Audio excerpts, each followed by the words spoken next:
अस्सलामुअलैकुम, मैं हूं मोहम्मद जुनैद। शाहज़ेब खानज़ादा की गैर मौजूदगी में इस प्रोग्राम की मेज़बानी मैं कर रहा हूं। हुकूमत, PTI या खुद इमरान खान के लिए रिलीफ को 9 मई के वाक़यात पर माफ़ी से मशरूत कर रही है और काफ़ी अरसे से इस शर्त को दोहरा रही है, लेकिन तहरीक इंसाफ ने एक बार फिर इस शर्त को मुस्तरद कर दिया। कहा कि इमरान खान का माफ़ी मांगना नामुमकिन है। हफ्ते को जियो न्यूज़ के प्रोग्राम जरगा में इमरान खान की रिहाई से मुतालिक सवाल का जवाब देते हुए मुशीर वज़ीर आज़म राना सनाउल्लाह ने कहा था कि इमरान खान 9 मई पर माफ़ी मांगते हैं तो मामला आगे बढ़ सकते हैं। और आज इस्लामाबाद हाई कोर्ट में इमरान खान से जेल में मुलाकातों के हवाले से समाअत के बाद PTI के सेक्रेटरी जनरल सलमान अकरम राजा ने कहा कि कोई अगर समझता है कि इमरान खान माफ़ी मांगेंगे तो इसका कोई इम्कान नहीं है। मुल्क के वसी तर मफाद में उनको निकाला जा सकता है, जेल से रिहाई दिलवाई जा सकती है। ये मेरे अल्फाज तो नहीं है ना, ये तो DGISPR के अल्फाज हैं कि 9 मई के वाक़यात के ऊपर सच्चे दिल से माजरत करें और फिर उसके बाद आगे बात करें तो कर लें। जिस तरह से 9 मई को हुआ तो उसके बाद फिर आप किसी रायत की तवक्को करें तो वो फिर ऐसा होता नहीं है। नहीं, ये नामुमकिन है, इस पे सवाल ही नहीं बनता। इमरान खान कोई माफ़ी नहीं मांगेंगे। अगर कोई ये समझता है कि इमरान खान किसी से कोई माफ़ी मांगेंगे तो इस ख्याल को आप खारिज इम्कान कर दें। ये मामला आज इस्लामाबाद हाई कोर्ट में समाअत के बाद सामने आया था, जहां कायम मकाम चीफ जस्टिस सरफराज डोगर की सरबराही में 3 रुकनी बेंच ने इमरान खान से मंगल और जुमेरात को 2 दिन की हफ्तावार मुलाकातें बहाल करवा दी, जिसके बारे में काफ़ी अरसे से PTI शिकायतें कर रही थी। तहम अदालत ने मुलाकातियों पर अडयाला जेल के बाहर मीडिया से बात करने पर पाबंदी आयद कर दी है और पार्टी के सेक्रेटरी जनरल सलमान अकरम राजा ने इस हवाले से अदालत को यकीन दहानी भी करवा दी। अदालत ने यह भी कहा कि इमरान खान के कोऑर्डिनेटर सलमान अकरम राजा जो नाम देंगे सिर्फ वही उनसे मुलाकात कर सकेगा। आज कायम मकाम chief justice Islamabad high court Sarfaraz Dogar, justice Arbab Mohammad Tahir और जस्टिस मोहम्मद आजम खान पर मुश्तमिल लार्जर बेंच ने इमरान खान से मुलाकातों से मुतालिक तमाम दरखास्तों को यकजा करके समाअत की। दरखास्त गुजारों के वकील ने कहा कि इमरान खान से मुलाकातों का SOP इंट्रा कोर्ट अपील में तय किया गया था। मंगल को फैमिली और वकला, जबकि जुमेरात को दोस्तों की मुलाकात करवाई जाएगी। दिसंबर से जुमेरात को दोस्तों की मुलाकात बंद कर दी गई। जस्टिस अरबाब मोहम्मद ताहिर ने रिमार्क्स दिए कि अपील में मंगल और जुमेरात की मुलाकात के SOPs तय हुए थे। तो जेल सुपरिटेंडेंट के वकील नवीद मलिक एडवोकेट ने कहा कि दिसंबर तक उसी SOPs के तहत जेल मुलाकातें करवाई जा रही थी। जनवरी के बाद इमरान खान का स्टेटस अंडर ट्रायल कैदी से सजा याफ्ता कैदी में तब्दील हुआ। सिक्योरिटी थ्रेट्स भी थी। इस दौरान सलमान अकरम राजा ने कहा कि हमारी इस्तेदा है कि हफ्तावार 2 मुलाकातों का सिलसिला बहाल किया जाए। तो जेल सुपरिटेंडेंट ने कहा कि हफ्ते में 2 दिन मैनेज करना मुश्किल होता था, इसीलिए इमरान खान की मंगल के दिन 2 मुलाकातें करवा रहे हैं। Jail rules superintendent Adiala jail को ये इख्तियार देते हैं। इस पर कायम मकाम चीफ जस्टिस सरफराज डोगर ने कहा कि आप ये कह रहे हैं कि 2 दिन मुलाकातें करवाने की बजाय 1 दिन में 2 मुलाकातें करवा रहे हैं। कायम मकाम चीफ जस्टिस ने मजीद कहा कि हर बंदा दरख्वास्त लेकर आ जाता है कि मेरी भी जेल में मुलाकात करवाई जाए। तो इस दौरान वकील जेल सुपरिटेंडेंट ने कहा कि ये जेल मुलाकातों को सियासी मकासद के लिए इस्तेमाल करते हैं। इस दौरान कायम मकाम चीफ जस्टिस ने इस्तिफसार किया कि जेल मुलाकात के बाद मीडिया टॉक की क्या ज़रूरत है, ये मुलाकात करके चले जाएं। इनसे अंडरटेकिंग लेते हैं, जेल मुलाकात के बाद मीडिया से गुफ्तगू ना करें। कायम मकाम चीफ जस्टिस ने रिमार्क्स दिए कि जेल मुलाकातों की 100 से ज़्यादा पटिशन्स दायर हुई थी और 98 के करीब निपटाई जा चुकी हैं। हम चाहते हैं कि इस मामले को लार्जर बेंच एक ही मरतबा निपटा दें। इसके बाद अदालत ने मुलाकातों की इजाज़त देते हुए दरखास्तें निपटा दी। समाअत के बाद मीडिया से बात करते हुए सलमान अकरम राजा ने कहा कि इमरान खान से मुलाकात का मामला बाहमी रजामंदी से आज तय हो गया है। सिर्फ रुफका पर जेल के बाहर मीडिया से गुफ्तगू पर पाबंदी होगी।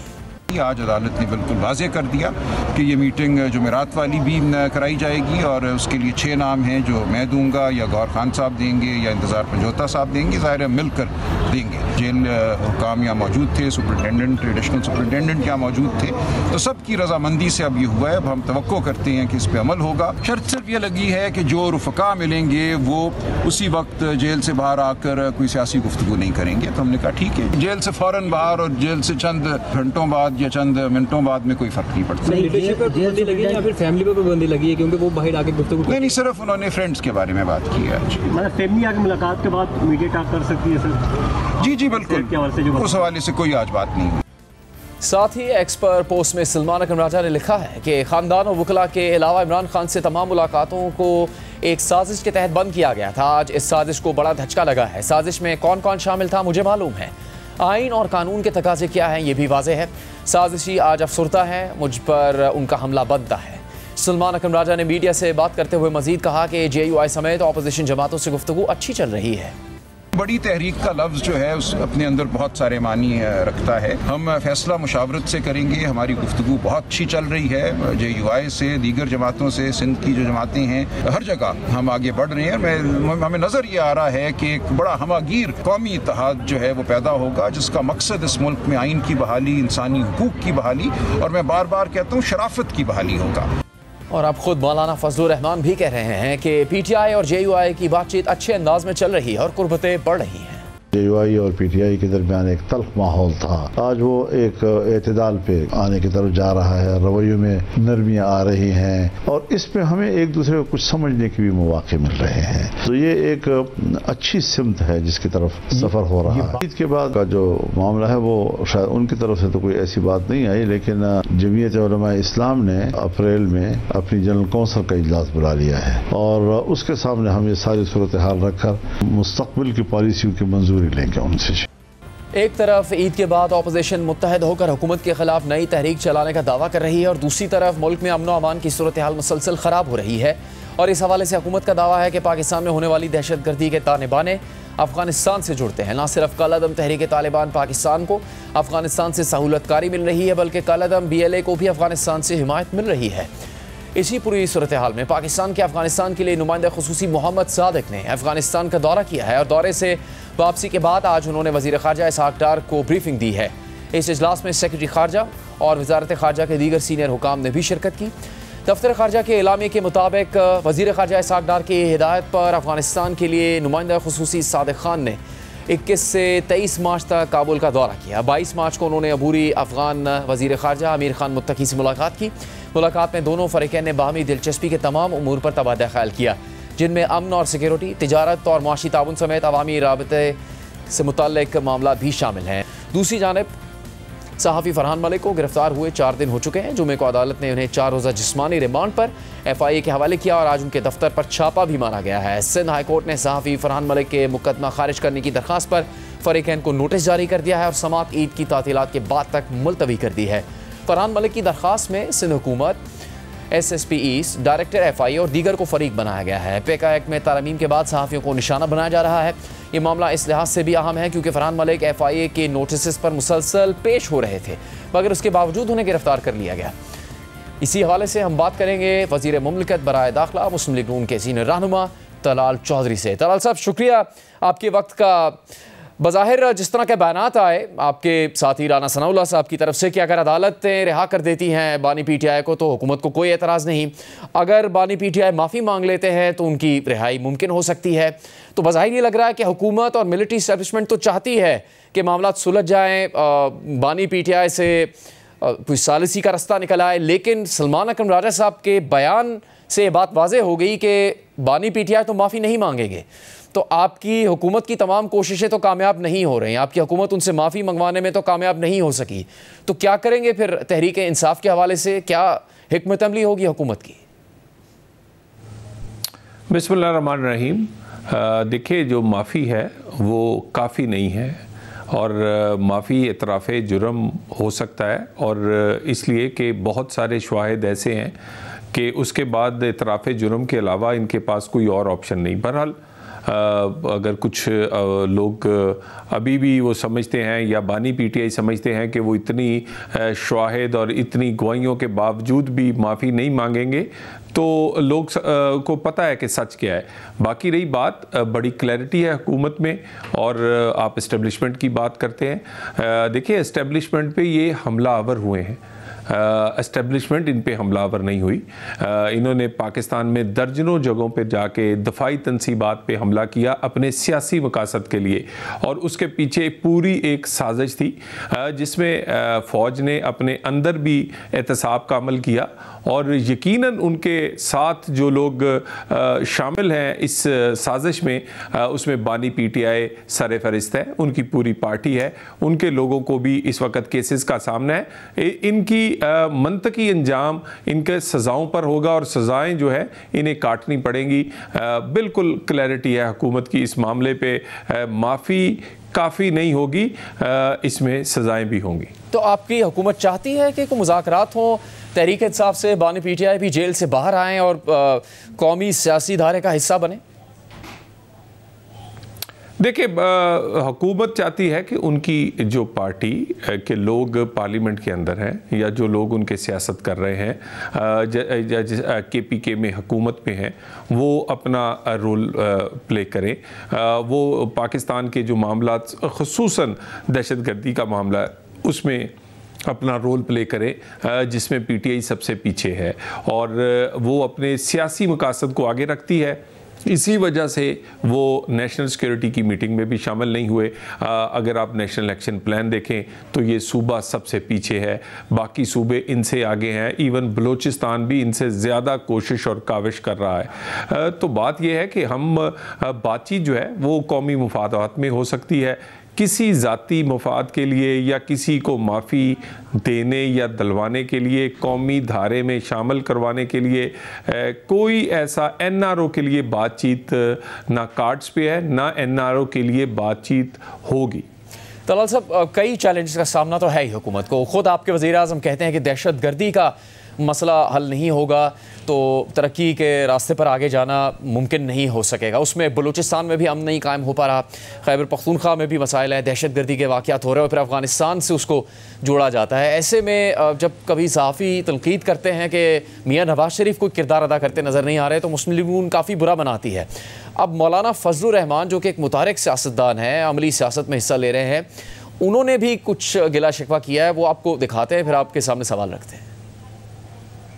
उनके साथ हमारा सियासी इख्तलाफ भी है, वो हुकूमत कर रहे हैं और मुस्लिम लीग की हुकूमत है, हम उनके मैंडेट को तस्लीम नहीं कर रहे। सियासत में हज़रत कुछ शख्सियात ऐसी होती हैं कि इख्तलाफ राय के बावजूद उनको सीनियर तस्लीम किया जाता है और तवक्को रखी जा सकती है कि बड़े होने के नाते वो कोई एक ऐसा किरदार अदा करे कि जो मसाइल के हल की तरफ एक उम्मीद की बात हो सकती है। वो बिल्कुल ही सीन से गायब हो गए हैं और कोई उनका बज़ाहिर बड़ा किरदार उनका सामने नजर नहीं आ रहा है।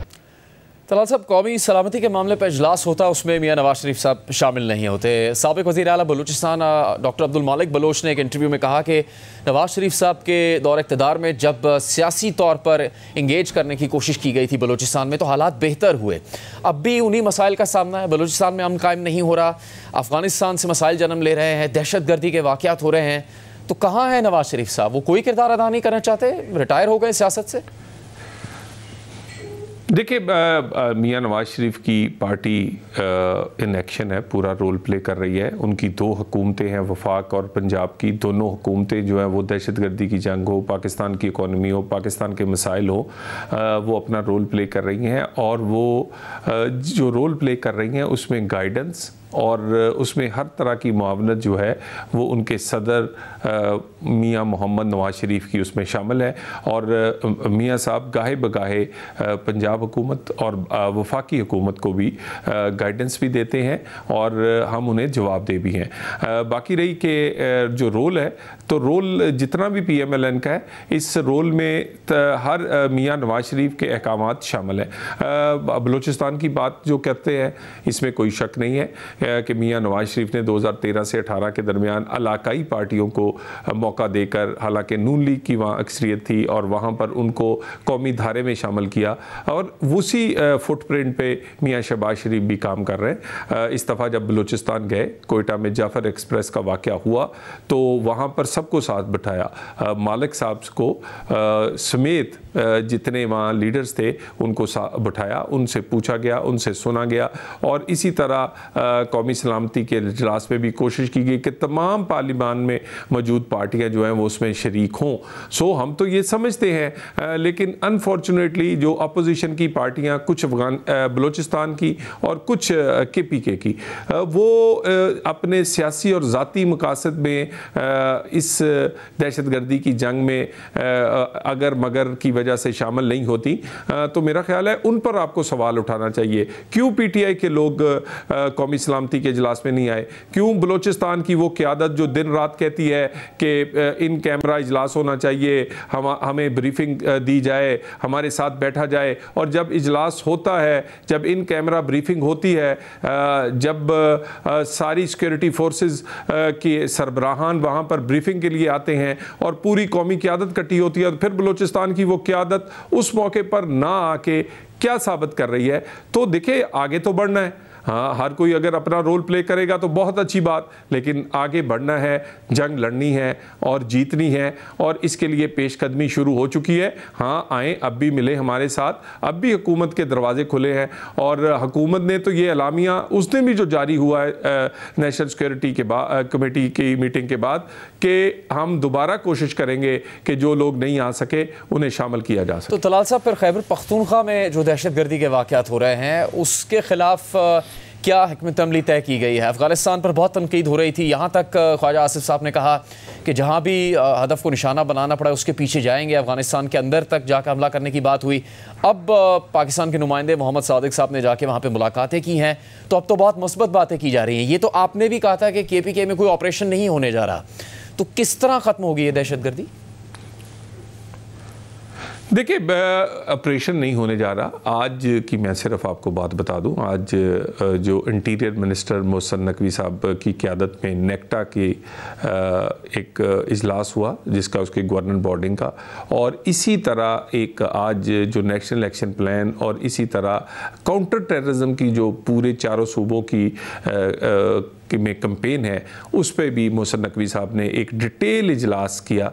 तो हुकूमत की, वज़ीर आज़म की, वज़ीर आज़म ऑफिस की नेशनल एक्शन प्लान पर अमलदारी हो, पाकिस्तान में काउंटर टेररिज्म की जितनी भी एक नेशनल एक्शन प्लान के तहत चीज़ें चल रही हैं, इसी तरह जो अज़्म इस्तेकाम है वो चल रही है। रोज़ाना की बुनियाद पर सैकड़ों ऑपरेशन जो हैं वो इंटेलिजेंस बेस होते हैं। इसके साथ साथ जो काउंटर टेररिज्म की बाकी कैपेसिटी बिल्डिंग, उनकी फंडिंग, उनकी बाकी मामलात, तो इसी तरह फॉरेन अफेयर्स के मामले पे हुकूमत जो है वो हमसाया ममालिक से बात करने का फ़ैसला हुआ था, वो बातचीत कर रही है। हम तो चाहेंगे कि ये हमारे हमसाए भी हैं और इस्लामी ममालिक भी हैं, इन्हें भी उतना ही दर्द होना चाहिए कि आप एक ऐसे दहशतगर्द जिनको ना रमज़ान का ख्याल है, ना मस्जिद का ख्याल है, ना नमाजी का ख्याल है, ना रोज़ादार का ख्याल है, जिसने ना मस्जिद छोड़ी है ना रोज़ादार छोड़ा है,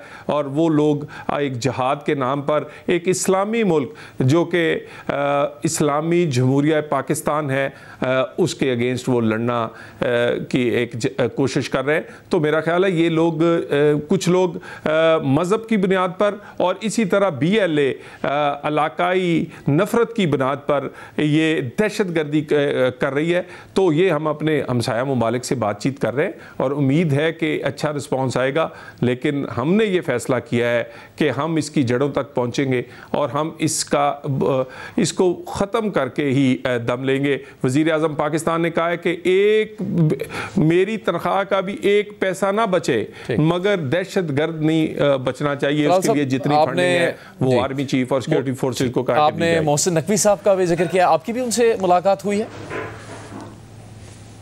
जी, मेरी उनसे बिल्कुल 2 दिन पहले लाहौर में मुलाकात हुई। आज उन्होंने बड़ी लंबी मीटिंग्स जो हैं वो पूरे पाकिस्तान में चारों सूबों में नेक्टा के हवाले से, नेशनल प्लान के हवाले से, काउंटर टेररिज्म कैंपेन के हवाले से एक बड़ी लंबी मीटिंगें इंटीरियर मिनिस्ट्री और ऑनलाइन उन्होंने बहुत सारी की हैं। तो तलाल साहब, लेकिन एक्शन है, अब आपने खुद तस्दीक की है कि वो मीटिंग तो उन्होंने की है, लेकिन वो ना कोयटा गए हैं, ना वो कौमी सलामती की कमेटी से मुतालिक इजलास में उन्होंने शिरकत की। पिछले 2 हफ्ते से मंजर आम पर भी नहीं है, कई लोगों से रब्ता करने पे उनका रब्ता नहीं हो पा रहा। तो कई तरह की खबरें आ रही थी कि कुछ नाराज़गी है, कुछ ऐसे मामलात हैं वजारत से मुतालिक जिस पर उनकी कोई नाराज़गी है। एक बात की तो तस्दीक हुई कि आपसे शायद उनकी कोई नाराज़गी नहीं है, आप खुद ही तस्दीक कर दें इस बात की। देखिए, बिल्कुल भी ऐसी कोई नाराज़गी है ही नहीं है। ये बिल्कुल बेपर की उड़ाई जा रही हैं। उनकी कुछ तबीयत नासाज थी जिसकी वजह से वो शिरकत नहीं कर सके थे कुछ मीटिंग्स में। अल्हम्दुलिल्लाह अब बेहतर हैं। और वजारत दाखिला आप पिछले साल की, मैंने तो कहा है, मैंने फ्लोर ऑफ द हाउस यानी कौमी असम्बली में भी कहा है और मैं मीडिया को भी कहता हूँ कि 1 साल की जो कारकर्दगी है वो आप उस पर बातचीत होनी चाहिए।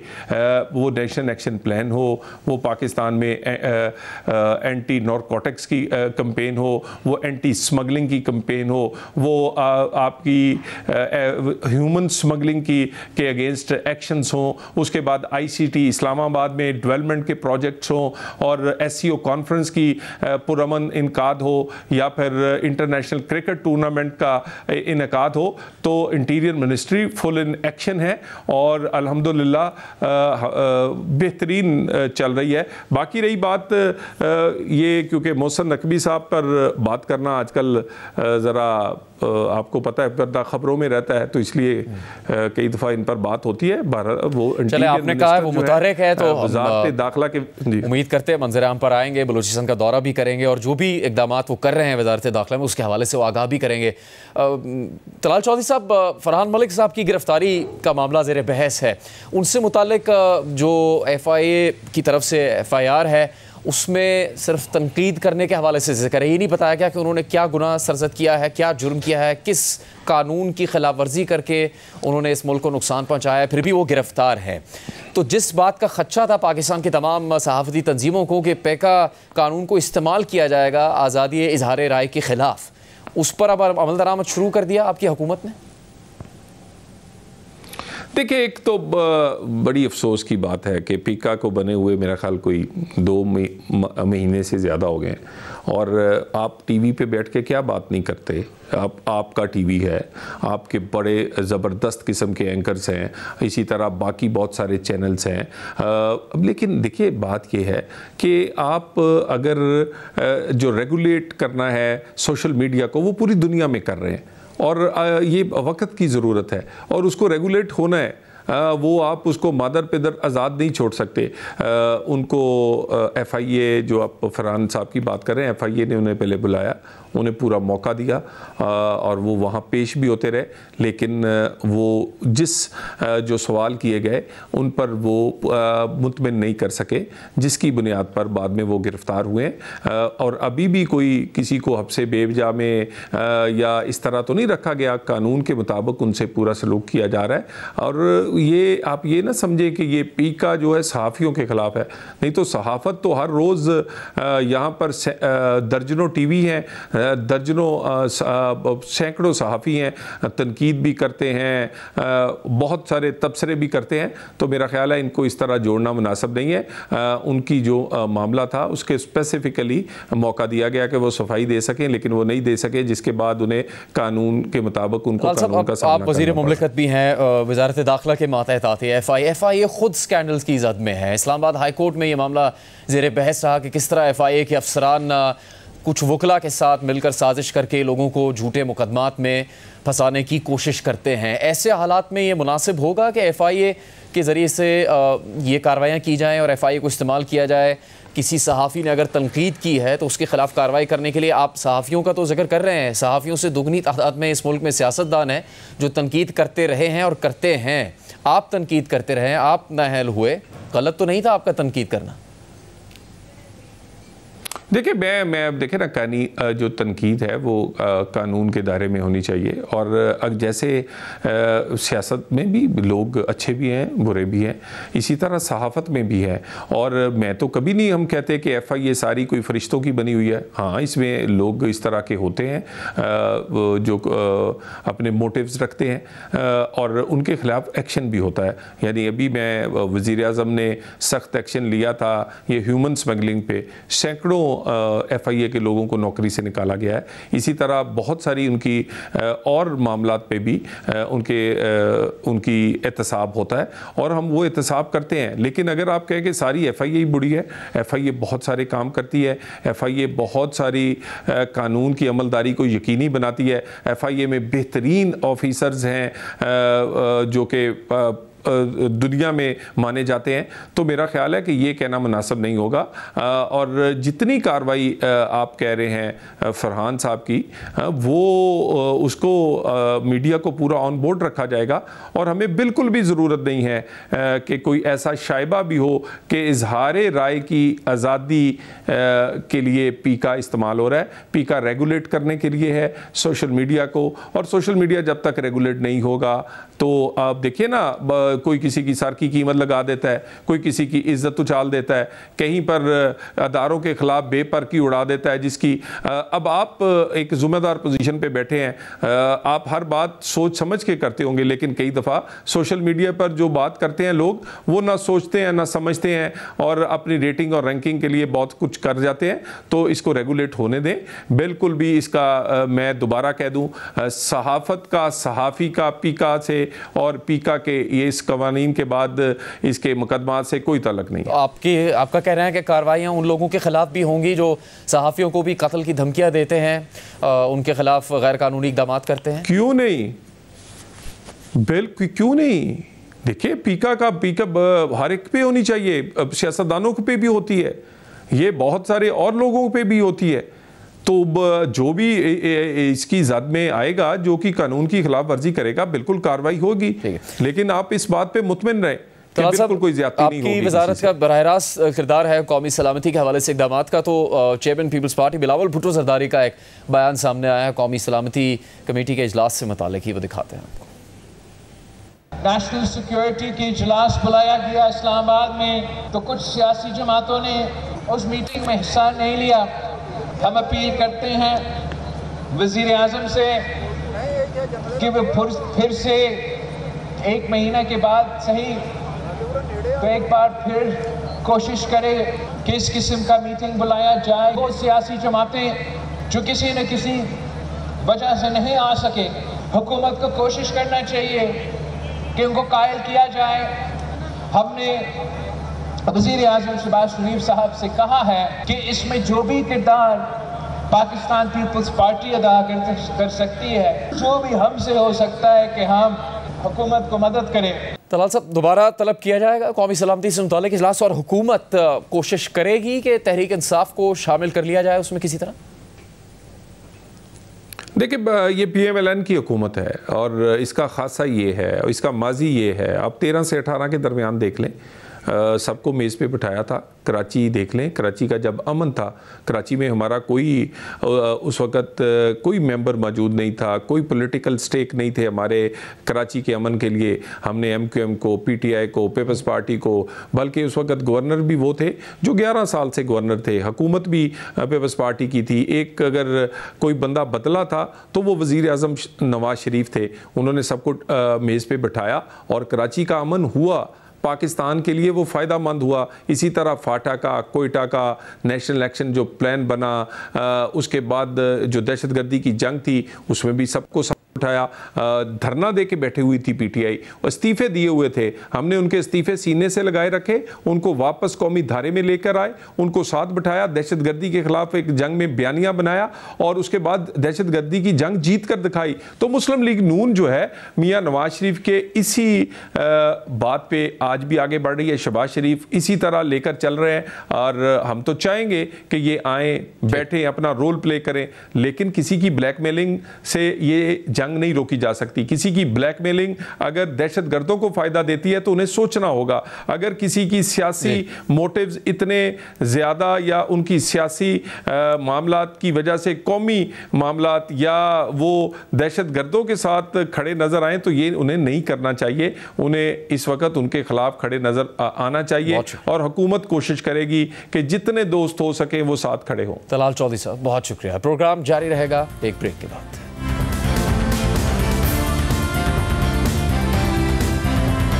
प्रोग्राम में एक बार फिर खुशामदीद। तुर्की में सियासी सूरत हाल इस वक्त कशीदा हो चुकी है और गुज़श्ता 5 दिन से मुल्क के सबसे बड़े शहर इस्तांबुल समेत दीगर हिस्सों में अपोजिशन जमात की कॉल पर बड़े पैमाने पर हुकूमत मुखालिफ मुजाहरे हो रहे हैं, जिनके खिलाफ क्रैकडाउन भी सामने आया है। सैकड़ों मुजाहिरीन गिरफ्तार भी हो चुके हैं और इन मुजाहरों को 2013 के हुकूमत मुखालिफ मुजाहरों के बाद मुल्क के सबसे बड़े मुजाहरे करार दिया जा रहा है। तुर्की में होने वाले इन हालिया एहतजाजी मुजाहरों का आगाज़ 19 मार्च को इस्तांबुल के मेयर और आइंदा सदारती इंतखाब में सदर रजब तैयब एर्दोआन के सबसे सख्त हरीफ माने जाने वाले अपोजिशन रहनुमा इकरम इमामोगलू की गिरफ्तारी के बाद हुआ था। इसके बाद इतवार को अदालत ने भी उन्हें जेल भेजने का हुक्म दे दिया था और अब केस के ट्रायल का इंतजार है। तुर्की की वजारत दाखिला ने उनकी मेयरशिप भी मुअत्तल कर दी है। वाज़ेह रहे कि 19 मार्च को इकरम इमामोगलू की गिरफ्तारी के बाद उनके खिलाफ इब्तदाई तौर पर करप्शन, रिश्वतखोरी और दहशतगर्दी के इल्ज़ामात आयद किए गए थे। तुर्क खबर रसां इदारे अनादोलू एजेंसी के मुताबिक इस्तांबुल के प्रोसिक्यूटर्स ने इस हवाले से कहा था कि इकरम इमामोलू ने एक मुजरिमाना तंजीम की क़यादत की जो मुनज़्ज़म धोखाधही, गबन और रिश्वतखोरी में मुलविस थी और उन पर कुर्दिस्तान वर्कर्स पार्टी की मदद करने का भी इल्ज़ाम था, जिसे तुर्की, अमरीका और यूरोपियन यूनियन एक दहशतगर्द ग्रुप समझते हैं। गिरफ्तारी के बाद इतवार को जब इकरम इमामोलू को इस्तांबुल की अदालत में पेश किया गया तो अदालत ने उन्हें करप्शन के ज़ेर इल्तिवा मुकदमे में जेल भेज दिया और उन्हें आर्जी तौर पर मेयरशिप से हटा दिया था। तहम अदालत ने फिलहाल दहशतगर्दी के इल्ज़ामात को मुस्तरद कर दिया था। गिरफ्तारी के वक्त इकरम इमामोलू ने इन इल्ज़ामात की तरदीद की थी, इन्हें सियासी मुहरकात पर मबनी करार दिया था और अपनी गिरफ्तारी के खिलाफ मुल्कगीर एहतजाज की कॉल दे दी थी।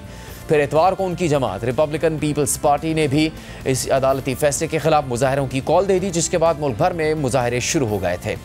इस सारे मामले पर तुर्की के सदर रजब तैयब एर्दोआन ने गुज़श्ता हफ्ते कहा था कि हुकूमत अमन आमा में खलल को बर्दाश्त नहीं करेगी, जबकि सदर एर्दोआन की हुकूमत अदलिया को आज़ाद करार देते हुए इस बात से इनकार करती है कि इकरम इमामोलू के खिलाफ तहकीकात सियासी मुहरकात पर मबनी है। लेकिन इस वक्त सूरत हाल यह है कि इस्तांबुल समेत मुख्तलिफ शहरों में अपोजिशन सड़कों पर है, एहतजाज किया जा रहा है और अब तक कई सहाफ़ियों समेत सैकड़ों अफराद गिरफ्तार भी हो चुके हैं। BBC के मुताबिक तुर्क पुलिस ने सुबह के वक्त छापों के दौरान इस्तांबुल और इज़मीर से कम 10 सहाफ़ियों को हिरासत में ले लिया, जबकि खबर रसां इदारे AFP ने रिपोर्ट किया है कि गिरफ्तार किए गए 10 अफराद में उसका एक फ़ोटोग्राफ़र भी शामिल है, जिसे उसके घर से गिरफ्तार किया गया। जबकि तुर्की के वज़ीर दाखिला अली यारलिकाया ने कहा है कि इन मुजाहरों के आगाज़ के बाद से अब तक मजमूई तौर पर 1133 अफराद को हिरासत में लिया गया है। उन्होंने सोशल मीडिया पर अपनी पोस्ट में मज़ीद कहा कि हमारी सड़कों पर दहशतगर्दी और अमन व सलामती को दरपेश खतरात को कतई तौर पर बर्दाश्त नहीं किया जाएगा। इसके अलावा ये खबरें भी हैं कि सोशल मीडिया साइट एक्स ने मुबैना तौर पर तुर्क अपोजिशन के दर्जनों सोशल मीडिया एक्टिविस्ट के अकाउंट मुअत्तल कर दिए हैं। बैनुल-अक़वामी जरीदे पॉलिटिको के मुताबिक एलन मस्क के सोशल मीडिया प्लेटफॉर्म एक्स ने तुर्की में अपोजिशन से ताल्लुक़ रखने वाले कई अकाउंट्स को मुअत्तल कर दिया है। अकाउंट्स की ये मुअत्तली इस्तांबुल में वसी पैमाने पर मुजाहरे शुरू होने के बाद हुई है। वाज़ेह रही कि इकरम इमामोलू 2019 में पहली बार इस्तांबुल के मेयर मुंतखब हुए थे और उसके बाद 2024 में वो दोबारा मेयर मुंतखब हो गए। तुर्की की सियासत में इस्तांबुल की मेयरशिप को काफ़ी अहमियत हासिल है और तकरीबन 22 साल से ज़्यादा अरसे से तुर्की में हुक्मरानी करने वाले सदर रजब तैयब एर्दोआन भी वज़ीर आज़म और सदर बनने से पहले 2 बार इस्तांबुल के मेयर रह चुके हैं।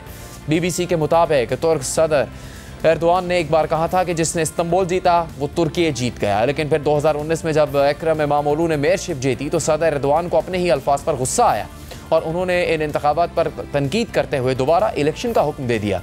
मगर इकरम इमामोलू ने दोबारा होने वाले इलेक्शन पहले से ज़्यादा फैसला कुन अक्सरियत से जीत लिए थे और फिर गुज़श्ता साल इकरम इमामोलू की पार्टी ने तुर्की के तकरीबन हर बड़े शहर का कंट्रोल हासिल कर लिया। इससे सदर एर्दोआन ने महसूस किया कि उन्हें 22 साल के इक़्तिदार में सबसे बड़े ख़तरे का सामना है और अब इकरम इमामोलू को अगले सदारती इंतखाब में अपोजिशन के उम्मीदवार के तौर पर नामजद होने से 4 दिन पहले पुलिस ने गिरफ्तार कर लिया। लेकिन फिर इस गिरफ्तारी के बाद भी तुर्की की मरकजी अपोजिशन जमात रिपब्लिकन पीपल्स पार्टी ने इकरम इमामोलू को 2028 के सदारती इंतखाबात के लिए अपना बाज़ाब्ता उम्मीदवार नामजद कर लिया है। पार्टी के मुताबिक ये फैसला इतवार को होने वाले एक अलामती वोट के बाद किया गया, जिसमें तकरीबन 1.5 करोड़ अफराद ने शिरकत की। इस नामजदगी के बावजूद इकरम इमामोलू के सामने अभी भी बड़े सवालात मौजूद हैं। पहली बात यह है कि वो अब जेल में है और उन्हें बाज़ाब्ता तौर पर गिरफ्तार किया गया है और उन पर करप्शन का इल्ज़ाम है। इसके अलावा इस्तांबुल यूनिवर्सिटी ने उनकी गिरफ्तारी से पहले ही ऐलान किया था कि वो मुबैना बेज़ाब्तगियों की वजह से इकरम इमामोलू की डिग्री मनसूख कर रही है। इकरम इमामोलू के वकला ने इस्तांबुल यूनिवर्सिटी के इस फैसले को चैलेंज करने का ऐलान कर रखा है, लेकिन अगर यूनिवर्सिटी का यह फैसला बरकरार रहता है तो इससे इकरम इमामोलू की बतौर सदर इंतखाब लड़ने की अहलियत मशकूक हो जाएगी, क्योंकि तुर्की का आइन कहता है कि सदर को ओहदा संभालने के लिए आला तालीम मुकम्मल करना ज़रूरी है। प्रोग्राम जारी रहेगा एक ब्रेक के बाद।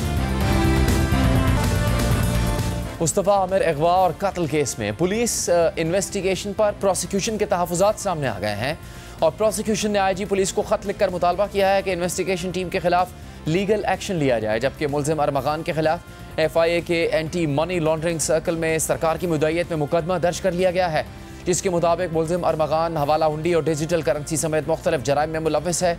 जियो न्यूज़ के नुमाइंदे अमीन अनवर के मुताबिक प्रोसिक्यूशन की जानिब से पुलिस एहलकारों के खिलाफ कार्रवाई के लिए IG सिंध को लिखे गए ख़त में कहा गया है कि यह मामला मुलजिम अरमगान और शरीक मुलजिमान के हाथों नौजवान लड़के मुस्तफ़ा आमिर के बेईमाना कत्ल का है, जो कि इंतहाई हाई प्रोफाइल केस है। लेकिन police special prosecutor Zulfikar Ali R E के ज़रिए प्रोसिक्यूटर जनरल सिंध के दफ्तर की तरफ से जारी करदा हिदायत और कानूनी मावनत पर अमल करने में मुकम्मल तौर पर नाकाम रही।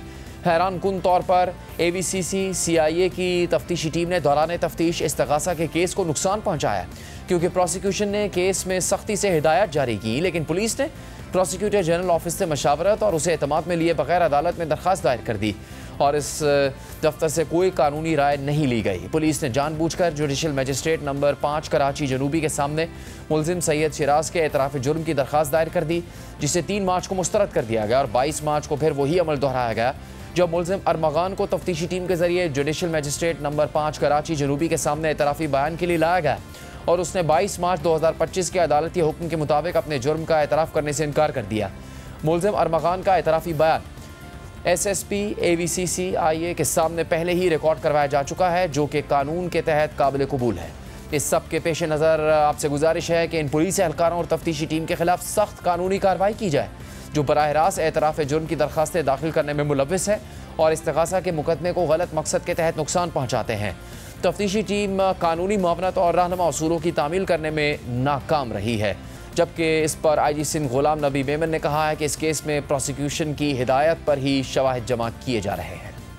बात हुई थी, जो कंसर्न टीम है उसमें बहुत सारे एविडेंस जो है ना वो राइट फ्रॉम डे 1 प्रोसिक्यूटर इस केस में शामिल है, उनके ही मतलब इंस्ट्रक्शंस पे एविडेंस कलेक्शन हो रही है। कुछ ऐसे एविडेंस ऐसे होते हैं जो टाइम के साथ कलेक्ट करने होते हैं, कुछ ऐसे एविडेंस होते हैं जो मतलब कोशिश के बावजूद भी कलेक्ट नहीं हो सकते, बिकॉज के नेचर ऑफ सिचुएशन ऐसी होती है। तो मुझे यकीन है कि इस केस में पुलिस ने जो एविडेंस कलेक्ट किए हैं वो बेहतर किए हैं और एज़ पर प्रोसिक्यूशन ऑफिसर के हिसाब से किए हैं। इससे पहले 11 मार्च को कमरा अदालत में मुलजिम अरमगान के वालिद कामरान कुरैशी ने स्पेशल प्रोसिक्यूटर और तफ्तीशी अफसर को धमकियां दी थी, बदतमीजी की थी, जिस पर स्पेशल प्रोसिक्यूटर जुल्फ़िकार आरई ने 11 मार्च को ही प्रोसिक्यूटर जनरल सिंध को ख़त लिखकर इस हवाले से कार्रवाई करने और ख़ुद को सिक्योरिटी फराहम करने की दरख्वास्त की थी। और आज महकमा प्रोसिक्यूशन की जानिब से पुलिस के खिलाफ IG सिंध को लिखा गया ख़त सामने आ गया है।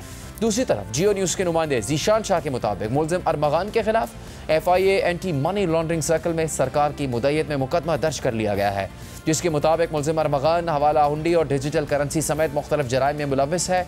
मुलजिम जालसाजी से हर माह 3 से 4 लाख डॉलर कमाता था और जालसाजी के पैसे डिजिटल करेंसी में तब्दील करता था। मुलजिम के पास जो गाड़ियां हैं वो भी डिजिटल करेंसी की रकम से खरीदी गई। मुलजिम ने अपने 2 मुलाजमीन के नाम पर बैंक अकाउंट्स खुलवाए थे। अरमगान के कॉल सेंटर से अमेरिका कॉल्स की जाती थी। कॉल्स के जरिए अमरीकी शहरियों से अहम मालूमात हासिल की जाती थी। मालूमात हासिल करने के बाद अमरीकी शहरियों से फ्रॉड के जरिए रकम बटोरी जाती थी और फ्रॉड के जरिए निकाली जाने वाली रकम मुलजिम अरमगान तक पहुँचती थी। FIR के मुताबिक मुलजिम अरमगान ने 2018 में अपना गैर कानूनी कॉल सेंटर कायम किया और अपने कॉल सेंटर से फ्रॉड का मुनज़्ज़म नेटवर्क चला रहा था।